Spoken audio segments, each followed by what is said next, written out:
and Jacob is out. Jacob, sir, take care of that. Oh, man, he's got the night shift tonight. That's right. That's exactly right. Sanitize the pole, man. Sanitize the pole. Knee pad.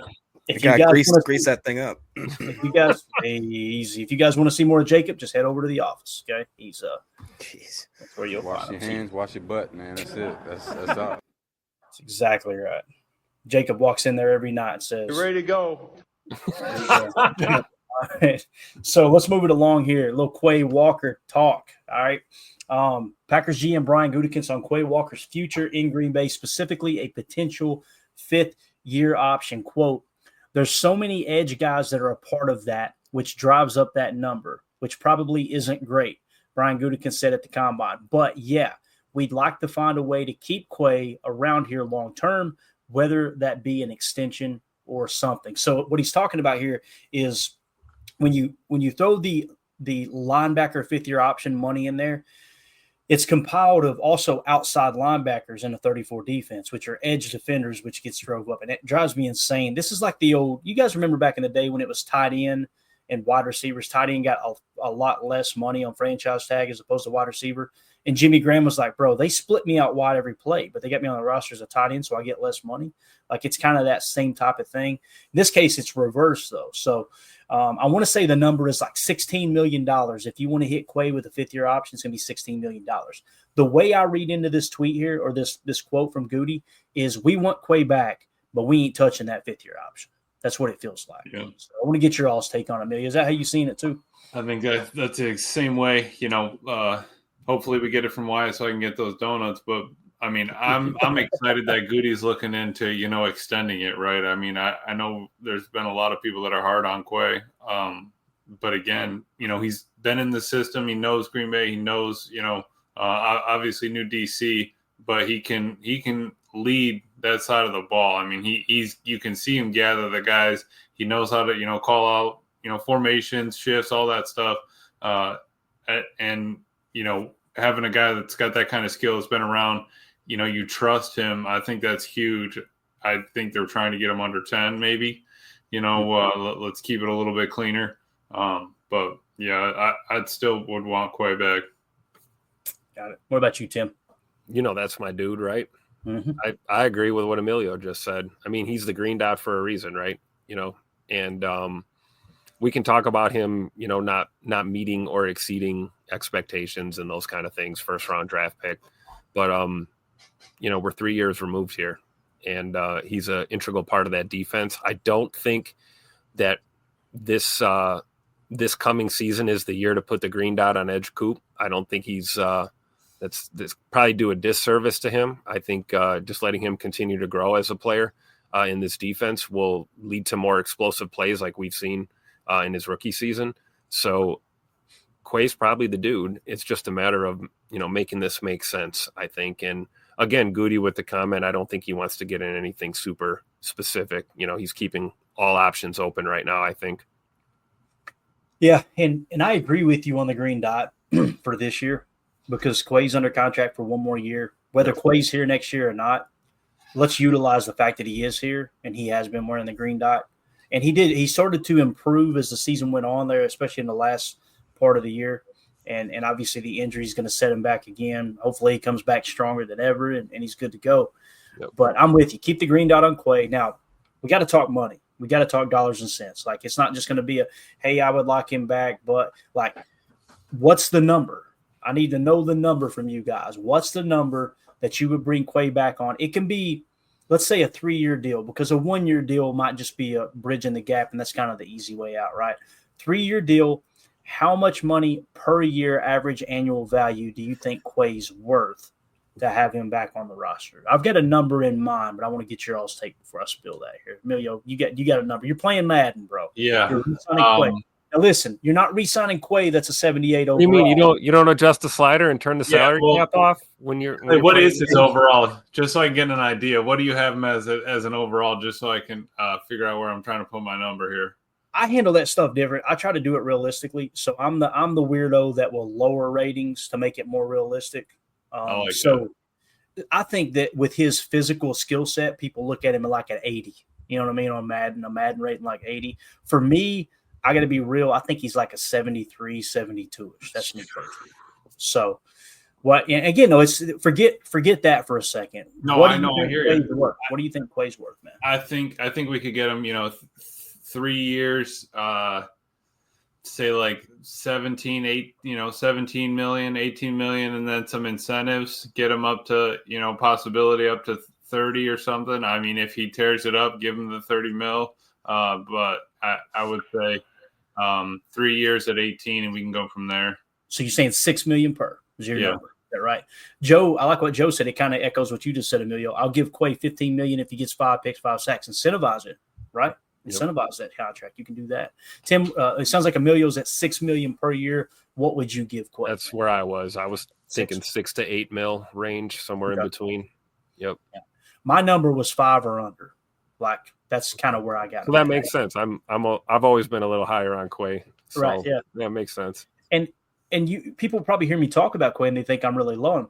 I think the dude's a hard ass worker. I think his teammates love him. I think he brings a level of violence on the football field. It's the processing that I struggle with. Like we seen a rookie come in and process twice as fast as Quay, and that's just what I seen on tape. It doesn't mean I'm right and anyone else is wrong. It feels like Edgerrin Cooper was able to dissect plays way faster than Quay, who's been in the league for 2.5 years at that point, right? So, if Goody came out and it was a 3-year, $15 million, $5 million per, $10 million guaranteed, I'd be okay with that. I would. But you still don't stop looking for that next Edgerrin Cooper. You can't stop looking for him. So I think we're all kind of on the same page there. I'm glad we talked about that. I'm going to put contract value as well there, so we know we mentioned that. All right, let's see here. Jay Cole in the chat, give him the Campbell contract about 10 to 11 million a year. So Tim, Jay Cole's on board with you, man. He's saying 10 to 11 million per year. That's interesting. So there you go. And hopefully he doesn't end up like Dre Campbell, right? Yes, I hope another human being on the face of the earth never ends up like that. That dude looks miserable. And my wife said it best when we were talking about one day. She was like, "What happened to that guy that we ran into at the steakhouse?" And I'm like, "Man, it took a weird turn because he was, he outplayed his contract. Obviously, his first year or two in Green Bay. We run into him at Republic. What's it called? Republic Chop House. Right? Yep. Yeah. Steakhouse in Green Bay. Nicest dude on the face of the earth. Wife, a sweetheart. Seemed like it's like, man, I really like this dude. And all of a sudden, he takes a turn for the worse. I explained everything to her. She said, "So I hope somebody's checking on him, like in his life, because that sounds like, I hate to say it, and I'm not trying to make those assumptions, but there's been many football players that just all of a sudden something clicked and their life went off the rails, man. It sucks, And it's easy for us to look at the selfish stuff he's done and be like, man, he's a prick. Get him out of here, right? But it's a human being under there too. You don't want to see bad things happen to people. So for sure. What was it the stripper said on The Office? Something was it about hurting people? What was the quote she said? I know y'all were talking about it. Party. What was it she said, Emilio? We need that sound too. Something hurts someone. What was it? Drew will have it. Somebody in the chat. Too old for this. If he's in Get Jacob back in here, he'll figure it out. Yeah, he can just ask her. He'll holler across the office and go, "Hey, what was that thing you said?" Like Emilio, Google him. I gotta look it up because I know exactly what you're talking about. Oh, secrets are no fun. Secrets hurt someone. There you go. It's so damn off topic. This show sucks so bad. And he goes, you know who helped me the most today? Stripper. Like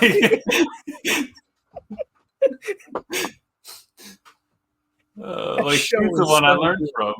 Oh my gosh. His life coach. Coach Land says, wouldn't Quay be better as a weak side backer? I could see that, Coach, but here's the way I evaluate Quay. I try to look at players' strengths and weaknesses, right? And I don't try to determine, is this guy better than that? I try not to do that much because I don't have enough experience in evaluation to do so. Quay, to me, his superpower is vertical coverage. You put that dude covering the seam, he'll run stride for stride with a wide receiver all day long, a tight end, a versatile athletic tight end. He's got the height to play the ball. He does a good job in that regard. His weakness is the processing, right? Like it seems like it's just there's no start, stop, shoot. Like when you start, you gain an advantage, you settle, pick the gap and shoot, right? With him, it's just kind of a start. Okay, let me chase down the tackle. You know what I'm saying? Does that make sense? I feel you. I think he's kind of like a safety net sort of player, I would say. Right. He does catch a little bit too much for me, definitely. I would like him to engage a little bit more, but I think that we do kind of need that, especially if we're going to just let Coop go. If we like how fast Coop is, you can't slow him up by having him, have to get the play in process, get movements, shifts, because Halfley's still talking to him until 16 seconds, right? So he's still making adjustments, and Coop's over there, hey, I'm going, whatever, and then you make the change. But I still like Quay between the hashes, Clay. I would give him another year or two. I'd be fine with a deal. And I think it was Ron pulling up some of the other numbers here. Roquan at $20 million per year, Warner's at $19 per year. So even if we got Quay, I mean, would you be mad at $10 million? I love it, man. I stepped away for 2 seconds. I come back. Emilio's defending Quay Walker. I love it. Let's go. That's my dude right there. It depends on the guaranteed money, right, Emilio? Yeah, right. We could do 3 for 30, and say, all right, I'm going to give you guaranteed 6, and then you could get up to 30 or something like that. 3 for 30 with only $6 million guaranteed. Sign me up. Yeah, Okay. And that's the whole. When we talk average annual value, that's the blurred line, right? Like it's like it depends on the guaranteed money. And that's why I was saying, when I say how much would I give a player, I try to make it as most appealing to the player to accept a lower cap kind of overall number. And that's why I said 3 years, 15 million, 10 million guaranteed. That would sway him to go, okay, I'll take less average annual value and get 10 million guaranteed as opposed to, like what you said, 6 million. But when you're young and you feel like you're going to be healthy, you can bet on yourself. Hey, I'll make that money. I'll earn that. I'll make the roster. I'll make sure someone doesn't beat, because he's a physical specimen, man. Like you look at him on the football field, that dude is built like, that's what you want to mock back. And you can't tell me he doesn't have emotion built in. I mean, that guy, that guy wears his heart up, bleeds emotion, right? So that's something that you need in the locker room. If he is the heart of your defense, the speed comes from your linebackers. We have it in Coop. Quay has speed. He's an athlete. He's a freak. And if you have heart, I'm not mad at it. Right. I agree. And think of how far he's come since the whole rookie season, the ejection and all of that, and kind of the ups and downs he's gone through. He's certainly processing the game in that respect a lot better, right? Mm-hmm. I think. I mean, we saw a few times last season guys trying to chip him after the play and kind of bait him into that extra contact, and he just puts his hands down and walks away. Whereas, his rookie year, he's probably pushing and shoving and getting a personal foul or something. So I think he's matured in a lot of respects. And I'm with Emilio. Having a dude like Quay Walker out there as you're continuing to develop the freak of Edgerrin Cooper, I think those two in tandem, man, that's a good collaboration going forward. Harry Cheese says, my bad. You got it, Clay. Harry Cheese says, we need to keep Quay to keep cohesiveness. Yep. Between him and Cooper, just like what you were saying, Tim. Let those boys learn how to read each other's mind. Go ahead. Remember how excited we were when we had, the Smith brothers, right? We first got Zadarius and Preston, right? Mm-hmm. Similar position groups. They're going to play in tandem. It was kind of exciting. I think we could have that times 10 with Quay and Cooper. Could you imagine if we had a pairing like that in the middle, like a set of Bash Bros, just like that, just want to wreak havoc? We can get pressure with 4, but we like to send them once in a while for fun, just because they miss hitting. Like that would be the type of thing that I would love to chase after. I think Joe hit a good point here. He said all this talk about Quay when we still don't know about what Hopper looks like. Don't give me practice talk. Too many examples to count of guys getting reps because they looked amazing in practice. I think that getting Hopper out there is also going to be huge. Preseason is going to be big this year. Again, all those guys are coming out of not having to go through the draft process like everybody's going through right now. Right now, they're in the off season. They can be training, could be learning playbook that Matt gave them to leave with, and you're off. Or I'm sorry, Halfley gave them and you're off. So, that's what I'm looking forward to. I think there's truth to that, and you're going to get more from those. You talk about Tyron Hopper, right? Clearly, we're probably going to move on from either Zay McDuffie or Eric Wilson or both, possibly, right? So there's some more reps to be had right there for your young and up and comers. And I, for one, I'm excited to see, let's put Quay in that Tampa 2 look. Let him do a little touch spy or whatever, fly down in coverage, and then you're blitzing Edrin Cooper right up the gut. You got to give these guys time to build that chemistry and kind of develop back there. And it could be something real special, man, in the long run. Right. And Tim, honestly, I think like Ron was saying, brought a memory back. Wasn't Hopper the one that came in with the dot afterwards anyway? Wasn't he something like that? Yeah. Wasn't he the one they kind of leaned on after the fact of, hey, if all else fails, that was Wilson. Well, Wilson was it, but I think at one point Hopper did when he got a game or whatever. I'm pretty sure he was the dot. I remember that being a big surprise. Yeah. I think they like Hopper inside like that, and I would be totally fine with getting him some reps, and then all right, hey, bring him in for an outside linebacker run when we go 4-3. Yeah, a guy that wants to hit, and then all right, get off, run special teams. We'll get you worked in. Quay get through his next extension, whatever that is. Hey, Hopper's ready to go. If Quay's ready to go by next year, all right, sorry, Quay. I mean, Hopper's ready kind of thing. Maybe that's a reason to keep a guy like Eric Wilson around if he's willing to take a deal, team-friendly kind of deal. You move Hopper up a spot on the depth chart. Maybe Wilson pops down a spot as your safety valve for depth, and you get these younger guys to just get more reps and continue to develop. Yeah. Ron Sample says if they keep Quay, they still need Hopper. Injuries happen. Amen, man. And it's the thing. Quay went down with injuries. Cooper went down with injury there for a game or two as well, didn't he? If I remember correctly. Cooper started the year with an injury. Yeah. Camp, right? And again, with the stop rates that we have here, Edrin Cooper ended up leading the team in stops with 47. Again, stops verbatim here is it's a tackle that results in a successful play for the defense, which means it's negative EPA for the offense. So it's the player that stopped the play on a negative EPA play. Edrin Cooper had 47 on only 180 run defense snaps. Quay Walker only had 40 on 262. So the run stop rate for Edrin Cooper significantly higher. There's no doubt about it. And of course you had Isaiah McDuffie with 45 run stops, but it was on 276 run D snaps as well, even more than Quay Walker had. That's wild to think about. Isaiah McDuffie had more run defensive snaps than Quay Walker did. So, I think it makes sense to a degree, right? McDuff is your run stuffer. Quay's more of a coverage guy.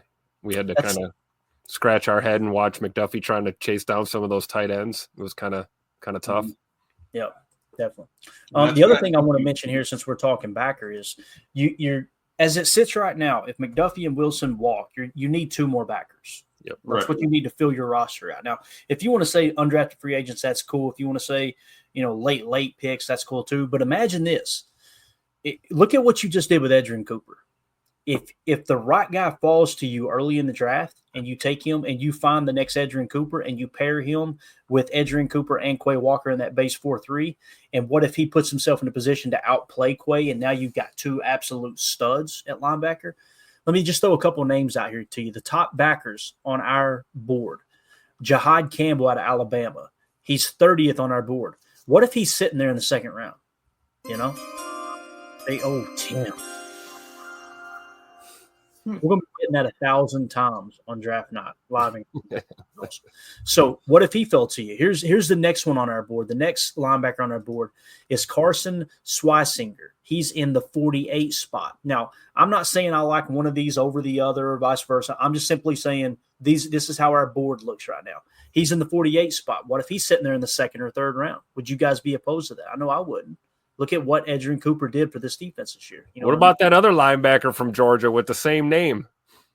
Oh, you talking about Walker? Jalen Walker. Here's the thing, though. Everybody's got him listed now as an edge. They're saying, he's Jalen Walker is an edge defender. He's 25th on our board, Tim. If you drafted him and played him at stackbacker, sign me up. I like him better at stackbacker than I do edge. That's just me personally. But we'll see. So Swisinger is one that could potentially fall. The next one on our board would be Demetrius Knight Jr. at 76. You see what I'm saying? So there's a few guys that if it fell just right, we'd be okay with it, So where's Chris Paul Jr. on our board? Chris Paul Jr. Let me just continue going down the board. Next on our board in the 95 spot is Jay Higgins. All right. And then we got Danny Stutzman at 101. Then we got Jack Kaiser out of Notre Dame at 103. Then we've got Chris Paul Jr.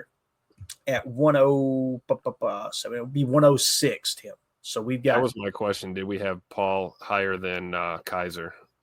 We got Kaiser just above Paul, but Kaiser, let's see, he's actually in the tier right above Paul too. So yeah, nice. I don't know why he turned gray on the board. Do you have any idea, Emilio? Why he's Kaiser?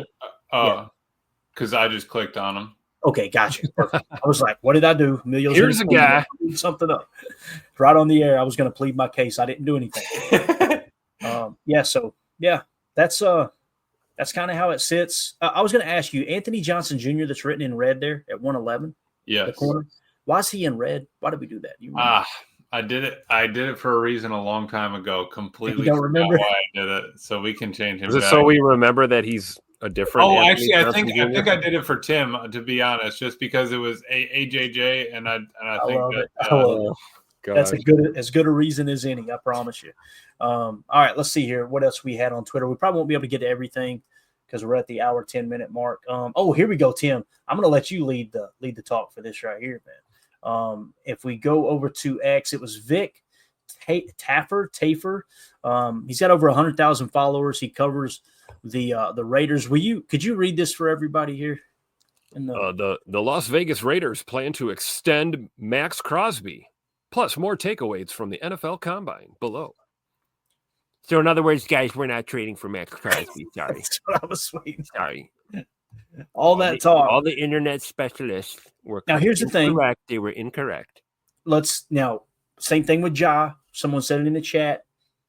Throw a little smoke screen, create a little value. There's a chance that's happening, but I'm with you. The vibe I got from Max Crosby was I'm going to make sure that the Raiders know that I want to win now and I need a new contract. Yep. And I don't think they're going to let him go because he's that good of a football player, So that's where we're at now with the Max Crosby. They responded by immediately hiring a legitimate head coach. Bingo. One that, by the way, is a defensive mind, one of the great defensive minds in the history of the game. So There you go. All right, Absolutely. So there's your Max Crosby. I can't say it like you, man. I don't think we're trading for Max. We have to auction off the future of our franchise. It gets me every time. All right. Next on the list here, we'll go rapid fire. Wes Hockwitz, Brian Gutekunst lauding. I don't know what that means. What's lauding mean? Help me out here, guys. What does that mean? I don't know. Loving praising. Praising. Yeah. So Jacob's lauding right now over at the office. Yeah. So Brian Gutekunst lauding Lucas Van Ness for his work ethic and how he fits into the pass rush. Quote, I expect him to take a big jump this year. People will see that and go, GM talk, coach speak, blah, blah, blah. I'm telling you, that's what the tape suggests, in my opinion, is if they turn them loose and they get away from the touch spy and they actually pin their ears back. He finished the season over 11% pressure percentage. And there was a lot of ET stunting going on his side where they would crash him inside, occupying a double, and have Devontae Wyatt loop around. Emilio, we seen him in Nashville.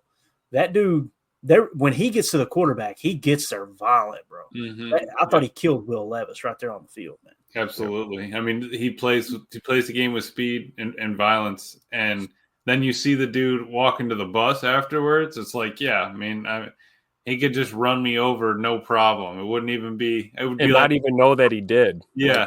What was that? So I mean, that's the kind of freak athlete we need on the D line, and. That I hope that kiln's hot because we only got one more year or so to get this ball of clay squared away. So I hope that it does. That jump does happen for him, right? Because we all want the best for him. If it's a top 15 pick, we want that dude to work out. So let's give him a little bit of time, a little bit of leeway, and let him get up to where we want him to be.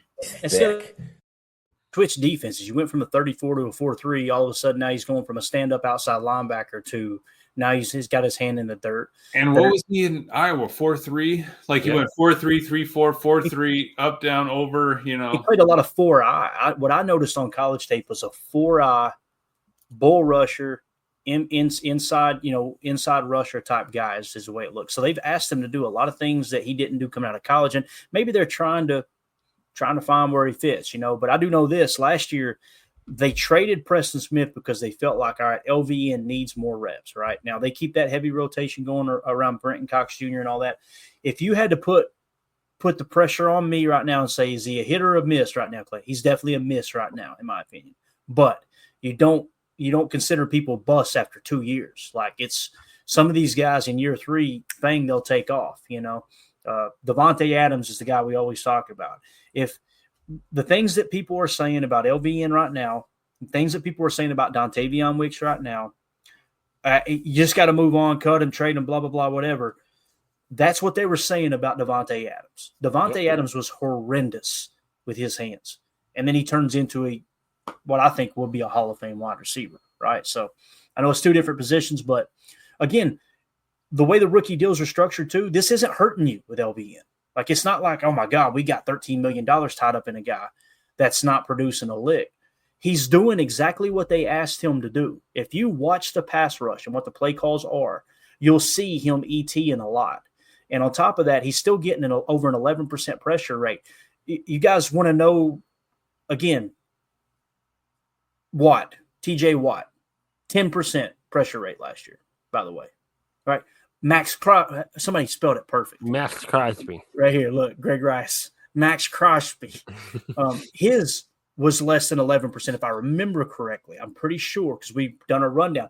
I did the which player would you prefer and remove the names, and everybody picked LVN over Max Crosby. That's a fact.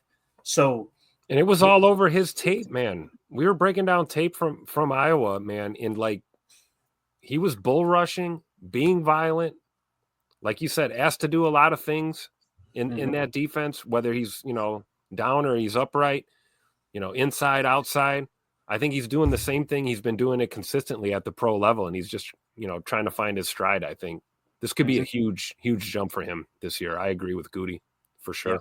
Yeah. And again, at the end of the year, though, if he hasn't produced, if he's another 3 or 4 sack guy and he's sitting at about 10 to 12% pressure rate, I'm going to go, okay, we need to find that other edge, right? Yep. I'll be the first to say it. So it's not like he can do no wrong, but I'm going to go, let me type in on my Twitter real quick, which edge, and see if that pulls it up. Because I had it, like I said, here we go. Packer fans, which edge defender would you rather have on your roster and why? Player 1, 11.2% quarterback pressure rate, 12% run stop rate, $4.77 million cap hit. And the player 2 was 10.8% quarterback pressure rate, 17% run stop rate, $18 million cap hit. And obviously everyone chose, somebody said, give me both with the devil emoji. I love that one. That's the way to handle it. So again, that's not to say that LVN is a better football player than Max Crosby. All it is saying, though, is we've got to slow our roll on this. Oh my God, he's a bust. When we're screaming, go trade for this guy. And he had arguably a worse year. You know what I'm saying? In that regard. So anyway, there you go with that. I knew that. Do you really want to draft any player at any position group that you're not willing to at least see what those first 2 to 3 years are really going to bring you? There's the only thing worse, Tim, than not admitting that you made a mistake with a draft pick is moving on literally after 2 years and them going somewhere else and just being dominant. We've seen that before plenty of times. Micah Hyde. You guys remember Micah Hyde? Yep. Who was the other one that went to San Diego at the time? It was the San Diego Chargers. Who was that? Casey Hayward. Casey Hayward, another one, right? We've seen it time and time again. Yep. So, all right, let's see what else we had here. Oh, this was interesting. We'll hit it real fast. We won't be able to get to the Greg Cosell stuff. Maybe we can hit it tomorrow or the next day. But Wes Hykowitz tweeted this out. Gutekunst on wide receiver. Obviously, Christian Watson is going to miss some time. We'll see where that goes. That's going to create opportunities for guys on the roster, and I'm excited for it. We have a long way to go with free agency in the draft. I seen another quote that said he's expecting a back at about the midway point. You guys know I've been saying week 12. When I heard Goody say midway point, I mean, correct me if I'm wrong, that's closer to like week 9, right? Week 8, week 9. Yeah, I was just going to say, did we get a little information there on accident? Maybe. Is Scoot ahead of schedule right now? But Never if know. he was on PUP to begin the year, wouldn't you have to give him a couple weeks notice before you plan on taking him out? You know what I mean? So like if you tell him he's good by week 9, doesn't he have to be like cleared, good to go, put him on the roster by week 12? So I see what you're saying, Amelia. It might be kind of that opens up the window midway. Right. There we go. Right. Opened up the window. Right. But he wouldn't be eligible to play until week 12, right? That could definitely be the case. Right. All right. So I'm going to hold off on the rest of this. If you guys will remind me, actually, I'll make a note right here. I'm going to say pick back up at Greg Cosell. Pick up Greg Cosell. Because I do want to get to that stuff on tomorrow's show, and then we'll just whatever else we add. And I love it. You notice we have plenty to talk about tonight. Stuff's ramping up. This is awesome. It's absolutely awesome. Yeah. So there's one question though that I did text you guys that I want to read here that came in from a listener. I'm not ignoring the text line, guys. It's just the Patreon group blew up. We're trying to, play everything as even as we can. But Robert on the text line there said, one other one I'd like for you guys to look into if you don't mind. Joe Quinn, if I'm saying that right, Joe Quinn Davis, wide receiver out of North Carolina Central. All right, if you'll jot him down, Emilio. I don't think we have him on the draft board, but I'm going to check right now. He's got it spelled Joaq. Yeah, we don't have him on here. Okay, so we'll make sure we get him. He's out of North Carolina Central. And then he said, hey, guys, can you do a deep dive on nasty but slightly undersized Josiah Stewart, edge out of I think we should have him. Most of the Michigan guys we've got. Yeah, man. 6'1", 245, graded out at a 91.2 last year. My man. Let's see if we got him. We got Shamar Stewart. And yeah, we got it spelled Josiah Stewart. So maybe he misspelled it there. It's out of Michigan. Tim, we've got him on our board in the 62 spot. Right, Emilio? 62? Yes. That's what I'm showing him. So he was the 5th highest graded edge defender in college football last year. So 9 sacks, 20 hurries, 8 QB hits, played 11 games. Yeah, I mean, looks like a pass rush type of guy.